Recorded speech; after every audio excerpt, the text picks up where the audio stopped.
పిల్లలను కార్పొరేట్ స్కూల్లో చదివించాలనే తల్లిదండ్రుల ఆలోచనలో మార్పు రావాలని అన్నారు మాజీ ఉన్నత విద్యా మండలి చైర్మన్ ప్రొఫెసర్ లింబాద్రి. పేరెంట్స్ పోటీ పడి ప్రైవేట్ స్కూళ్లలో చేర్పిస్తున్నారని, వారికి అవగాహన కల్పించాల్సిన బాధ్యత అధికారులపై ఉందని చెప్పారు. గతంతో పోల్చితే సర్కార్ బడుల్లో ప్రస్తుతం మెరుగైన వసతులు, నాణ్యమైన విద్య అందుతుందన్నారు. నిజామాబాద్ జిల్లా సిరికొండ మండలం రావుట్ల ప్రభుత్వ స్కూల్లో సావిత్రిబాయి పూలే జయంతి వేడుకల్లో పాల్గొన్నారు. రావుట్ల స్కూల్లో ఉత్తమ ప్రతిభ కనబరిచిన విద్యార్థులకు తన తల్లి లక్ష్మి పేరు మీద స్మారక ప్రోత్సాహాలు అందించారు లింబాద్రి. ఇక ఈ కార్యక్రమంలో తెలంగాణ వర్సిటీ వీసీ యాదగిరిరావు, జిల్లా విద్యాధికారులు ఈ కార్యక్రమంలో పాల్గొన్నారు. ఇక దీనిపైన మరిన్ని వివరాలు రజనీకాంత్ అందిస్తారు. సావిత్రిబాయి పూలే జయంతి వేడుకలు ఘనంగా జరుగుతున్నాయి. వేడుకలో భాగంగా ఈరోజు సిరికొండ మండలం రావుట్ల ప్రభుత్వ ఉన్నత పాఠశాలలో విద్యార్థులకు ఉత్తమ ప్రతిభ కనబరిచినటువంటి విద్యార్థులకు మాజీ ఉన్నత విద్యామండలి చైర్మన్ లింబాద్రి సార్ చేతుల మీదుగా అవార్డుల ప్రదానోత్సవం జరిగింది.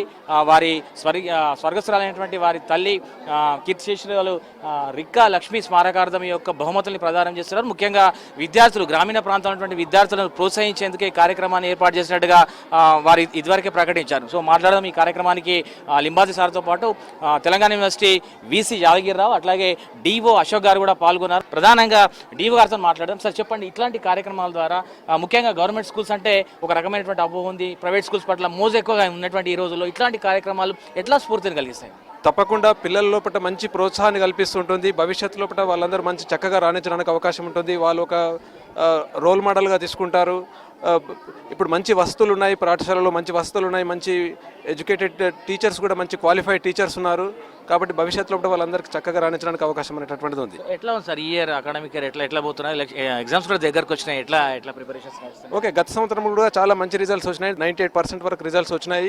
మన జిల్లా లోపల IIIT బాసర లోపల 298 సీట్స్ సంపాదించి స్టేట్లోనే ఫస్ట్ డిస్ట్రిక్ట్గా మనము ర్యాంక్ సంపాదించినాము. అదేవిధంగా ఈ సంవత్సరం కూడా మంచి ఫలితాలు వస్తాయని ఆశిస్తున్నాను. రైట్ సార్, ఈ మధ్య కాలంలో ప్రైవేట్ స్కూల్స్ కాంపిటీషన్ ఎక్కువైంది, వాళ్ళకే కాంపిటీషన్ ఎక్కువైంది. కార్పొరేట్ స్థాయిలో విద్యను అందించేటువంటి ఒక ప్రయత్నంలో భాగంగా ముఖ్యంగా ఎంప్లాయీస్ తయారవుతున్న సాఫ్ట్వేర్ రంగం వైపు ఎక్కువగా వాళ్ళు ఉన్నారు. కానీ ఈరోజు ప్రభుత్వ రంగానికి సంబంధించినటువంటి ఉన్నత సంస్థలలో కూడా ప్రభుత్వ పాఠశాలలో చదివినటువంటి పూర్వ విద్యార్థులే ఉన్నత స్థానాల్లో ఉన్నారు. ఎట్లా చూస్తారు సార్ ఈ కంపారిజన్? ఎట్లా చూస్తారు? ఇప్పుడు ఉన్నటువంటి ప్రస్తుత పరిస్థితుల్లో రాష్ట్ర ముఖ్యమంత్రి శ్రీ యనమల రేవంత్ రెడ్డి గారు ఈ యంగ్ ఇండియా స్కూల్స్ను స్థాపన కూడా చాలా కృషి చేయడం జరుగుతుంది.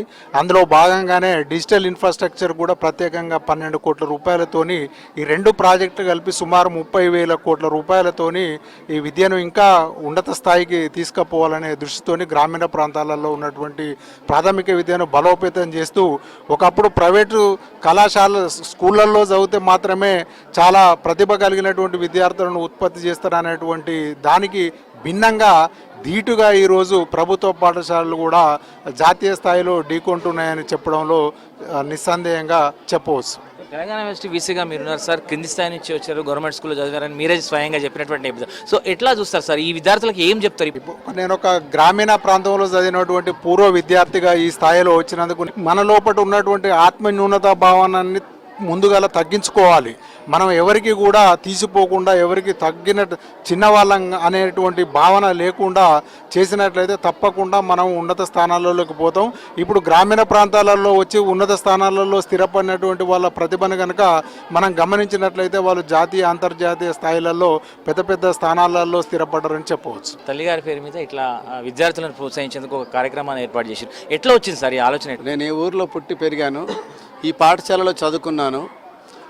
ఇంత దూరం ప్రయాణం చేసి ఈ ఉన్నత స్థాయికి ఎదిగాను కాబట్టి I have to pay back to my school, I have to pay back to my village అనే ఉద్దేశంతో ఈ ఊరిలో చదువుతున్నటువంటి విద్యార్థులను ప్రోత్సహించాలనే ఉద్దేశంతో 1,00,000 రూపాయలు హెడ్ మాస్టర్ పేరు మీద డిపాజిట్ చేసి ఎవ్రీ ఇయర్ ఈ కార్యక్రమాన్ని నిర్వహిస్తే పిల్లల్ని కొంచెం ప్రోత్సహించినట్టుగా ఉంటుంది.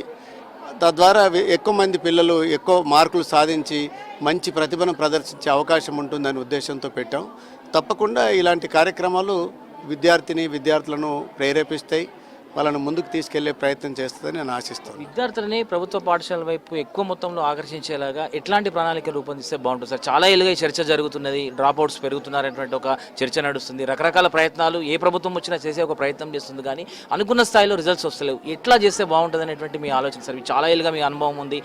ప్రభుత్వ పాఠశాలలు ఎక్కడ కూడా ఈ కార్పొరేటివ్ స్కూల్స్ కంటే తక్కువ లేదు. అందరూ క్వాలిఫైడ్ టీచర్స్ ఉన్నారు, విద్యార్థులు కూడా అంతకంటే గొప్ప ప్రతిభా పాఠవాలు కలిగిన వాళ్ళే, సృజనాత్మకత కలిగిన వాళ్ళే. అయితే తల్లిదండ్రుల్లో మార్కెట్లో వచ్చినటువంటి ఈ ప్రలోభాలు, మార్కెట్లో వచ్చేటువంటి ఫోర్సెస్ ఏవైతే ఉన్నాయో దానికి ప్రలోభాలకు లొంగి మా పిల్లలు బాగా చదువుకోవాలంటే మార్కెట్ ప్రైవేట్ స్కూళ్ళల్లో, కార్పొరేట్ స్కూళ్ళల్లో వేయాలా అనేటువంటి ఒక భావన తప్ప ప్రభుత్వ పాఠశాలల్లో ఎక్కడ కూడా క్వాలిటీ ఎడ్యుకేషన్ లేదు అని నేను అనుకోవట్లేదు. చాలా నాణ్యమైన విద్యనే ఇస్తున్నారు. తప్పకుండా మీరు ఇప్పుడే చూశారు మన డిఓ లాంటి వాళ్ళు డిఓగా ఉన్నప్పటికి కూడా పిల్లల్ని ఐఐటీలకు ఎట్లా పంపాలి, IIITకి ఎట్లా పంపాలి, ఏ కోచింగ్ ఇవ్వాలి అనేటువంటి ప్రాధాన్యతతో పనిచేస్తున్నారు. కాబట్టి మన పిల్లలు ఇప్పటికీ చాలా బాగా చదువుతున్నారు. కాబట్టి మనమే కొంచెం ఇచ్చేయాలి. రెండో అంశం ఏంటంటే పేరెంట్స్లో వ్యక్తిగతంగా ఇన్వెస్ట్మెంట్ చాలా ఎక్కువ పెడుతున్నారు పిల్లల మీద. చదువు కోసం పక్క ఊరికి పంపించి బస్సులో ప్రయాణం చేయటం, ఎక్కువ ఫీజులు కట్టడం, అందులో సగం ఫీజు ఈ స్కూల్కి ఇవ్వగలిగితే అంతకంటే అద్భుతాలు మా డిఓ గారు, మా హెచ్ఎం గారు చేయగలుగుతారని నేను బలంగా చెప్పగలను. సగం డబ్బులు పెడితే చాలు. మీరు నెలకు 20,000 రూపాయలు, 10,000 రూపాయలు ఎక్కడ పెడితే మాకు 500 రూపాయలు ఇస్తే చాలు, అద్భుతంగా చేయగలరు. కాబట్టి అది మన పేరెంట్స్లో కానీ విలేజ్ కమ్యూనిటీలో కానీ అది రావాలి. గవర్నమెంట్ స్కూల్స్ అనేటువంటి చాలా ముఖ్యమైనవి. అవి చేసినటువంటి కృషి చాలా గొప్పది. వాటికి ప్రత్యక్ష ఉదాహరణలు మేము ముగ్గురం. మేము గవర్నమెంట్ స్కూళ్ళల్లో చదువుకున్నాం. గవర్నమెంట్ పాఠశాలలో చెప్పిన ఉపాధ్యాయుల పాఠాలే విన్నాం. మాకు ప్రైవేటు పాఠశాలలు ఏమీ లేవు.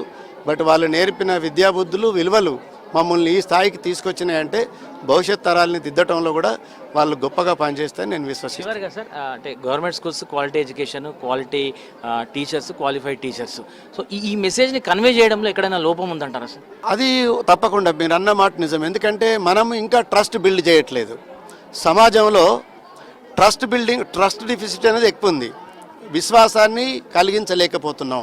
ప్రైవేటు స్కూళ్ళు చేసే మార్కెట్ ఎంతైతే ఉంటుందో వాళ్ళ కన్సల్టెంట్ ద్వారా కావచ్చు, ఏజెన్సీస్ ద్వారా కావచ్చు, కమ్యూనికేషన్ చేయగలిగినంతగా ప్రభుత్వ వ్యవస్థలు అంత గొప్పగా కమ్యూనికేట్ చేయట్లేదు. ఆ విశ్వాసాన్ని కలిగించట్లేదు. ఆ విశ్వాసాన్ని కలిగించడానికి ప్రభుత్వ పాఠశాలల్లో పనిచేసే ప్రధానోపాధ్యాయులు, ఉపాధ్యాయులు, డిఓతో పాటు గ్రామ ప్రజలు కూడా బాధ్యత తీసుకొని భాగస్వాములైతే అంతకంటే గొప్ప అద్భుతాలు సృష్టించే అవకాశం ఉంది. మొత్తం మీద గ్రామీణ ప్రాంతంలో ఏర్పాటు చేసినటువంటి ఇట్లాంటి ప్రతిభా పురస్కార కార్యక్రమం ద్వారా విద్యార్థులు ఒక రకమైనటువంటి స్ఫూర్తిని నింపేటువంటి అవకాశం ఉంటున్నటువంటి విషయాన్ని కూడా పెద్దలు చెప్తున్నారు. కెమెరా పర్సన్ రాజేష్తో రజనీకాంత్, V6 న్యూస్, నిజామాబాద్ జిల్లా నుంచి.